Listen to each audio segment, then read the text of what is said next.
Secara historis,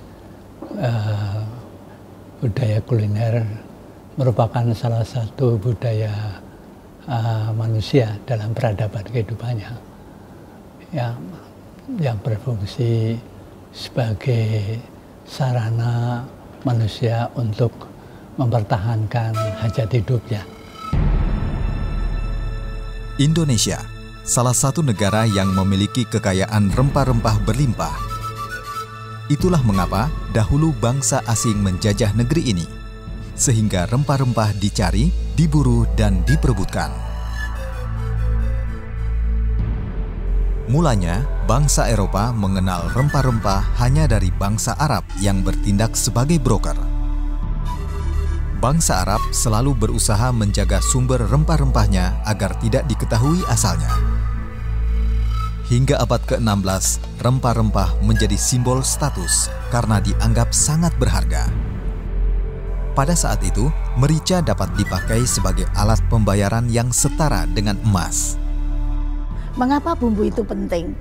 Itu karena bumbu itu mempunyai aspek selain aromatis, itu juga sampai ke erotisme, sehingga bumbu memang eksotik sekali sebagai mata dagangan karena dipercaya mempunyai berbagai macam khasiat.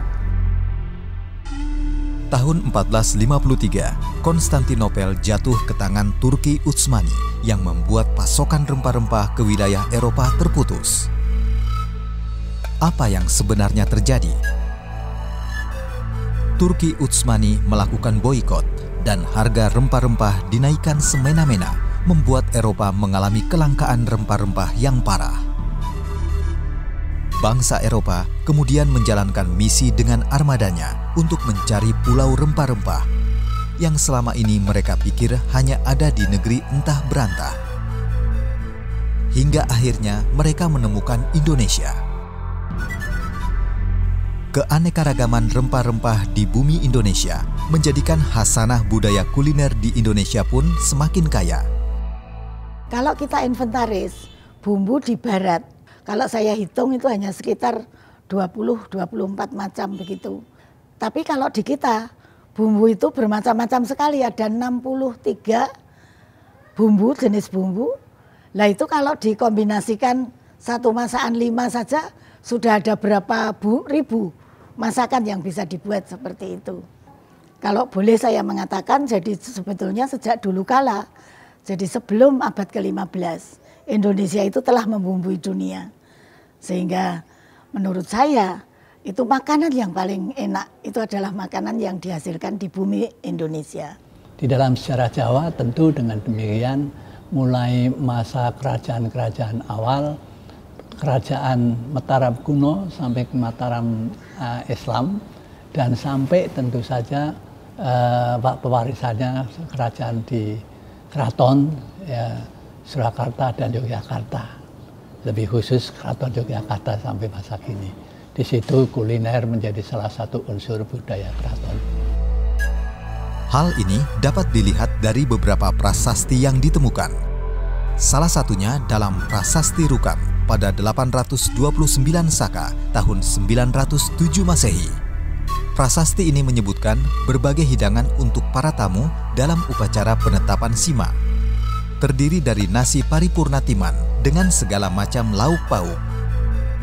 Kemudian Prasasti Taji tahun 901 Masehi mengenai jumlah hidangan beras, daging kerbau, ayam, dan hidangan lainnya.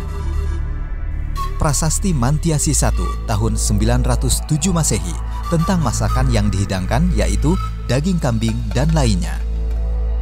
Tidak hanya prasasti, dalam kitab Adiparwa dan Sutasoma juga diceritakan tentang tuak dan alkohol di masa itu. Kemudian juga terdapat relief pada Candi Borobudur dan Prambanan mengenai kue Banjar yang hingga sekarang masih ada di Kota Gede, Yogyakarta.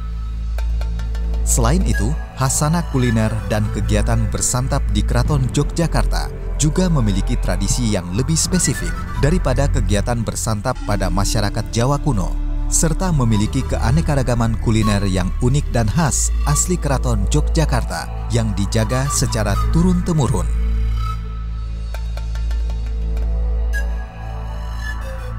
disinilah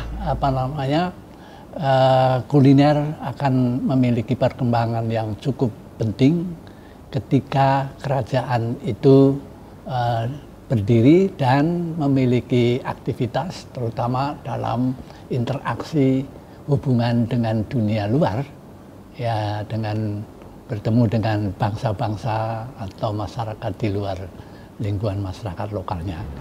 Keanekaragaman kuliner yang dihidangkan kepada sang raja ataupun yang dihidangkan ketika jamuan dengan para tamu tersebut adalah bukti dari istimewanya kedudukan sang raja di antara rakyatnya. Di dalam konsep kekuasaan Jawa memang raja itu adalah pusat segalanya, ya. Nah, konsekuensinya maka raja ini harus memiliki kelebihan dalam bidang apapun atau daya linguih. Jadi tesisnya semakin raja memiliki kemampuan di bidang apapun maka akan semakin memiliki legitimasi di hadapan rakyatnya. Pada awalnya, seorang raja pada hakikatnya terpilih berkat keistimewaan sikap dan suri teladannya sebagai pemimpin. Raja, terutama seorang sultan di Keraton Yogyakarta, juga dianggap sebagai pelindung yang dapat mengayomi rakyat sehingga disegani dan dihormati. Jadi orang Jawa itu mempunyai dalam hidupnya itu percaya kepada dua dunia. Dunia jagat gede sama jagat cilik. Nah, jagat ciliknya itu yang tertinggi itu adalah rajanya. Kemudian yang terendah itu adalah kawulonya. Nah, kemudian antara kawulo dengan Gusti ini tidak terikat dengan bayar-membayar, akan tetapi terikat dengan perasaan dan pengabdian. Jadi si raja itu mengayomi warganya, kemudian si rakyat ini itu karena merasa diayomi lalu mengabdi. Lah, pengabdian masyarakat terhadap rajanya ini total sifatnya. Artinya dia tidak akan pernah menghitung berapa waktu yang dicurahkan padanya dan apa yang diminta oleh raja itu kepada dia tidak pernah dihitung. Seorang abdi dalem itu akan merasa lunas di dalam hidupnya itu apabila anaknya itu salah satu ada yang menggantikan dia. Bagi para abdi dalem, pengabdian ini merupakan jalan mencari berkah dan ketenangan hidup. Dalam hal ini, tentu termasuk para abdi dalem yang bertugas memasak dan menyiapkan kegiatan bersantap kuliner dalam Keraton Yogyakarta.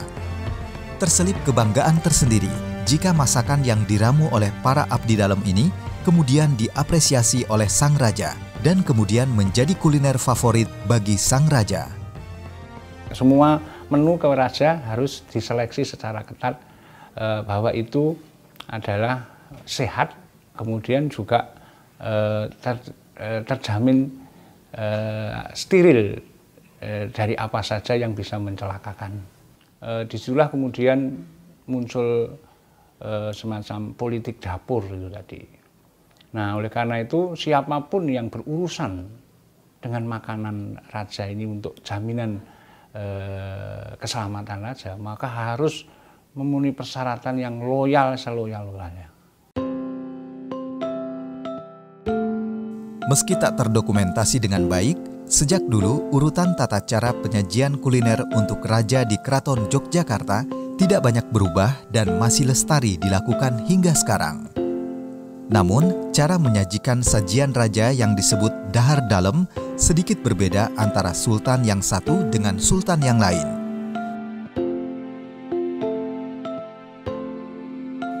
Secara umum dalam peladosan atau penyajian dahar dalem dimasukkan ke dalam tempat yang diberi nama jodang.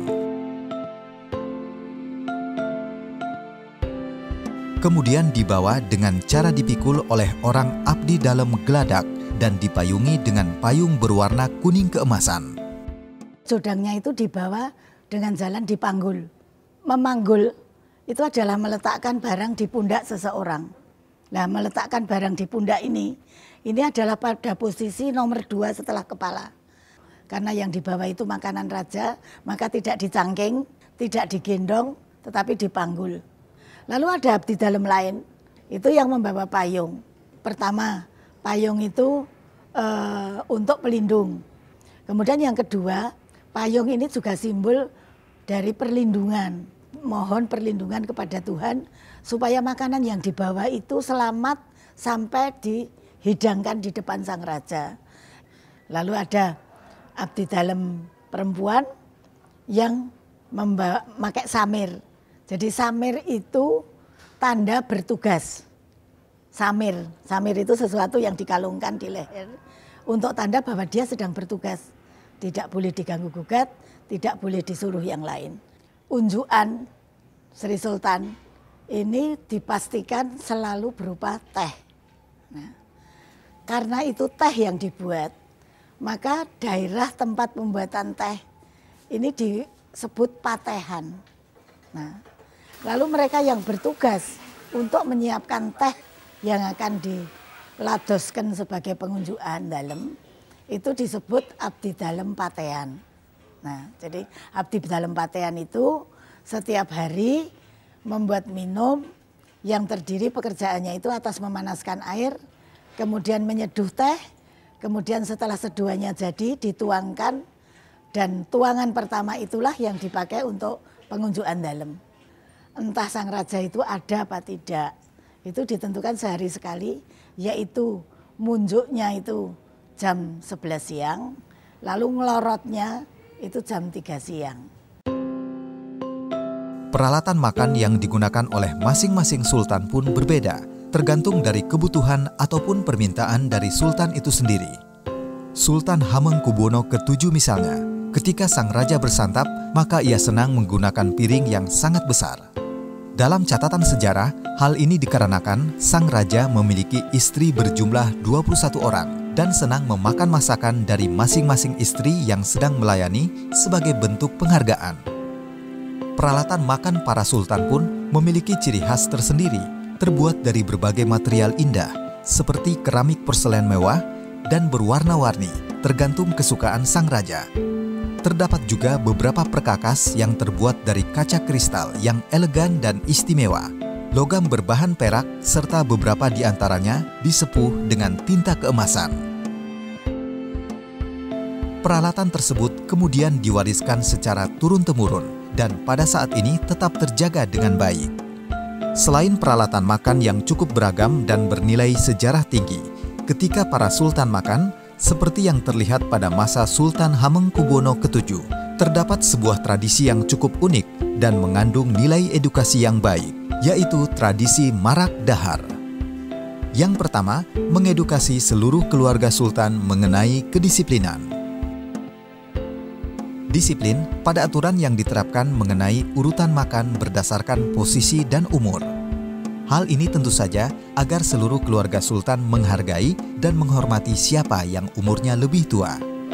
Dan keluarga sultan yang berumur lebih muda belajar mengenai kesopanan, melatih kesabaran, serta melatih ketenangan dalam bersantap. Kalau marak dahar itu ya semua menunggu tanpa berbicara, menyaksikan Sri Sultan sedang makan. Lalu tergantung ya gerakan mereka tergantung dawuh dalem. Didawuhi apa atau harus ngambil apa dan sebagainya. 13 Agustus 1877, hari di mana Raden Mas Murtejo diangkat sebagai Sultan Hamengkubuwono ke-7. Perekonomian Kesultanan Yogyakarta semakin meningkat di bawah kepemimpinannya. Sultan Hamengkubuwono ke-7 kemudian berjuluk Sultan Sugih karena dianggap sebagai sultan yang kaya raya. Kekayaan yang meningkat berpengaruh pada pilihan gaya hidup, termasuk pilihan hidangan kesukaannya. Ia sangat menyukai hidangan bercita rasa Jawa yang didominasi dengan rasa manis dan legit. Misalnya saja, sajian protein dari bahan dasar daging bernama dendeng age, timpiyik, dendeng ragi, urip-urip gulung.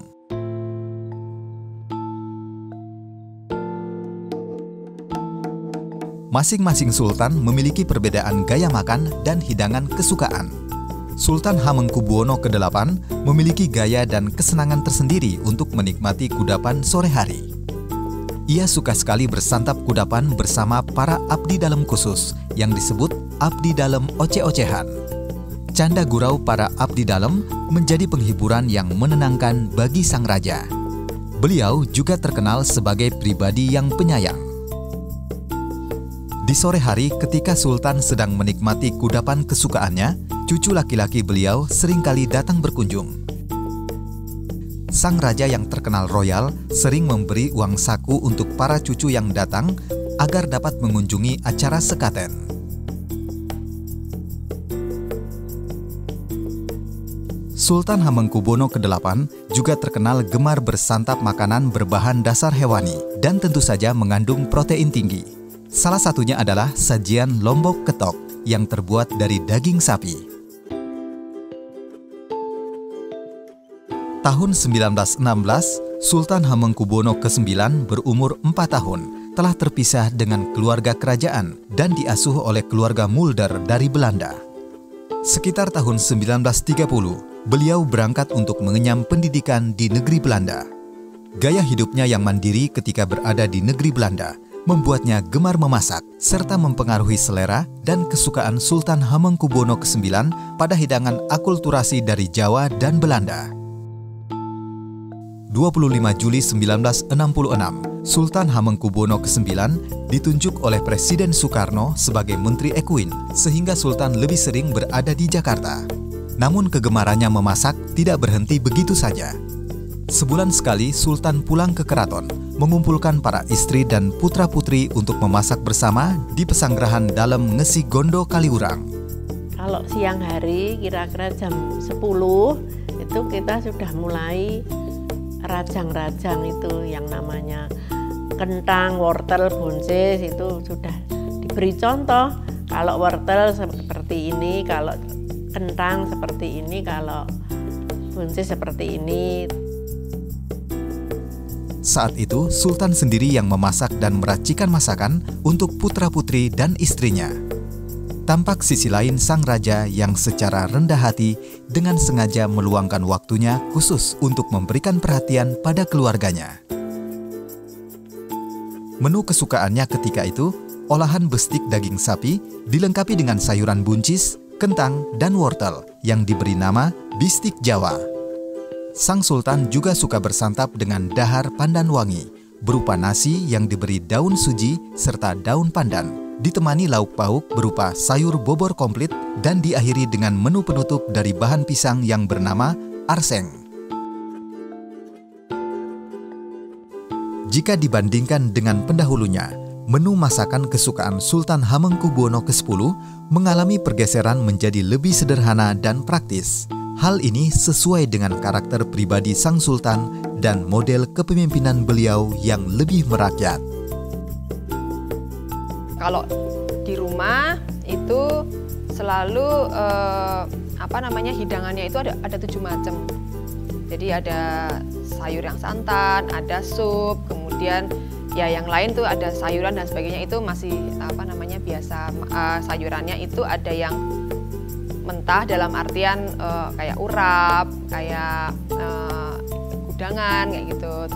Ya tahu tempe selalu ada, kemudian nanti yang lain apa gitu. Karena sejak kecil Ngesot Dalam 10 ini selalu hidangannya tuh banyak gitu loh. Jadi di meja itu selalu penuh gitu.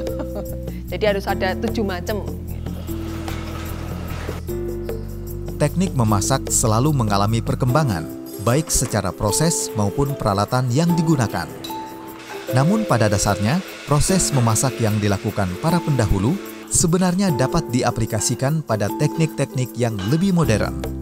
Misalnya pada menu kesukaan Sultan Hamengkubuwono ke-7, yaitu dendeng age. Di resep aslinya dari dendeng age itu menggunakan anglo ya. Jadi seperti barbecue biasa tetapi menggunakan batok kelapa. Itu batok kelapa kalau misalkan memang untuk barbecue seperti itu efek asapnya, efek smoke-nya itu gurih kan. Nah, untuk pengaplikasian yang tadi saya buat sebenarnya bisa diaplikasikan bahwa kita prosesnya kan tadi lama. Dari kita presto daging dan segala macam, terus sampai kita chop halus dicampur dengan beberapa ingredients yang lain, sebenarnya bisa diaplikasikan bahwa ketika kita pan-sear dendeng yang agak tebal tadi itu bisa kita kasih dengan yang namanya smoking gun. Jadi kita bisa kasih efek asap sebenarnya ya. Ataupun bisa juga memang yang tadi saya buat itu diaplikasikan ke teknik lama menggunakan anglo itu sendiri. Sebenarnya itu sih pada dasarnya. Untuk kita rasa tidak begitu ada perbedaan, cuman ada efek smoke dan nggak ada, itu aja. Kuliner yang awalnya hanya sebagai pemanja lidah dan kebutuhan badania, tidak hanya mengalami pergeseran cara memasak dan cita rasa, tetapi juga akhirnya mengalami pergeseran fungsi. Seperti halnya pada masa Sultan Hamengkubuwono ke-7, terdapat jamuan yang menyajikan kuliner kesukaan sang sultan, yaitu bir Jawa. Pada waktu ada tamu, orang Eropa, gubernur jenderal, asisten residen, dan sebagainya, yang harus disambut oleh raja itu sendiri. Itu kan suguhannya mesti menyesuaikan dengan budaya mereka. Jadi pakai bir. Tetapi bir betulan itu pada waktu itu mahal. Lalu yang lain-lain itu gelasnya sama, diberi bir Jawa itu tadi. Warnanya juga sama. Jadi dari jauh itu memang sepertinya keraton itu lagi berhajat dan semua hidangan itu semua orang diberi suguhan bir itu tadi. Jamuan ini juga diiringi dengan pertunjukan tari serimpi dengan penari berjumlah 4 orang. Komposisi 4 penari ini melambangkan 4 unsur dari dunia, yakni api, angin, air, dan tanah.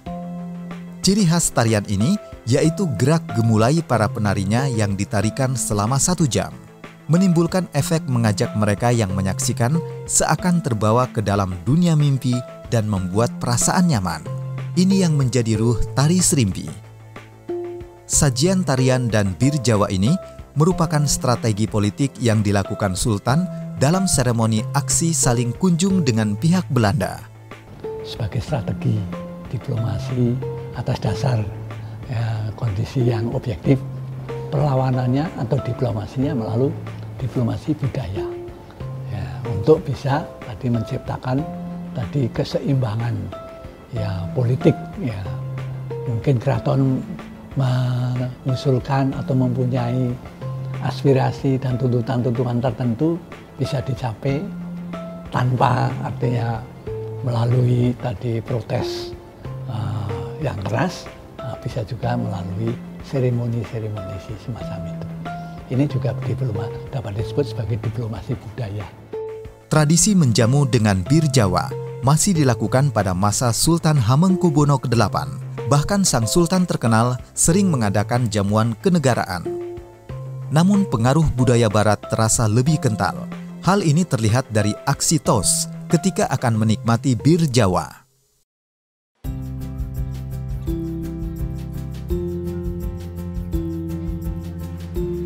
Satu hal yang tidak berubah sejak dulu adalah sajian kuliner pada ritual dan upacara keraton. Upacara tradisi ngapem adalah salah satunya. Upacara ngapem itu adalah untuk sarana upacara labuhan, yang mana rangkaiannya adalah untuk tinggalan dalam. Nah, apem sendiri itu adalah perwakilan untuk bentuk fisiknya, karena apem itu dibuat jadi ada terbagi dari apem mustaka, kemudian sama apem biasa. Apem mustaka yang untuk dada ke atas, kemudian yang biasa adalah untuk badan. Setelah disusun, kemudian ditaruh di tempat-tempat yang memang sudah kemudian nanti dibagi. Nah, itu yang mewakili kehadiran beliau gitu. Karena kan berhubungan dengan rangkaian upacara dari tinggalan dalam. Tradisi ngapem pada Sultan Hamengkubuwono ke-9 dilakukan untuk memperingati hari lahirnya. Sedangkan pada era Sultan Hamengkubuwono ke-10 dilakukan untuk memperingati hari kenaikan tahtanya. Kue apem pada upacara ini hanya boleh dibuat oleh para wanita dalam lingkungan keraton. Bahkan sang permaisuri raja dan putri-putrinya terjun langsung untuk membuat kue apem. Upacara ngapem telah menjadi bagian dari tradisi Keraton Yogyakarta dan dipertahankan keasliannya hingga kini. Setiap proses yang dilakukan dalam sajian hidangan sultan memiliki keunikan tradisi, dan hal itulah yang menjadikannya istimewa. perubahan, perkembangan, dan perbedaan jenis kuliner, serta tata cara penyajian yang terjadi di masing-masing sultan tentu dipengaruhi oleh banyak faktor. Namun sejatinya, inilah yang memperindah dan memperkaya Hasanah Kersanan Dalem.